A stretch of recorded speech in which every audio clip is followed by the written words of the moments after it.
За нийт болгоомжуудад өглөөний мэнд хүргье. За Булган хотод энэ жилийн одоо цэцэг тарих үйл ажиллагаа эхлээ явагдаж байна.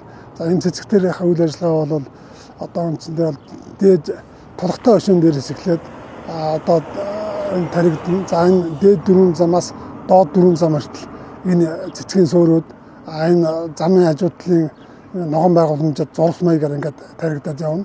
За нэмэгдлэр мөн худалдааны гудамж, цогт хундайжин талбай гэдэг ингээд таригдана. Ийм бага нийт одоо 15,000 цэцэг тарина гэсэн ийм одоо юутай 15,000 цэцгийг бол зах зээлээс авч нийлүүлэхээр ингээд гэрээ байгуулсан. Ингээд таригдж байгаа. За мөн энэ цэцэг тарьж байгаа үйл ажиллагаатай холбогдуулаад иргэд одоо мал өхөн иргэд энэ ногоон байгууламжийн хотын төв рүү малаа оруулж ирэхгүй байхыг бол хүсэж байна.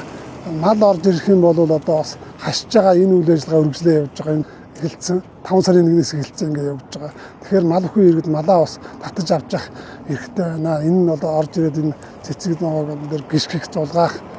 За энэ бас одоо тэгэл бохирдуулах юм ажиллагаа яваад байдаг учраас эндээс болгоомжиж иргэд бас одоо өөрийнхөө хариуцлагыг өндөржүүлээрэй гэж бас анхааруулж байна.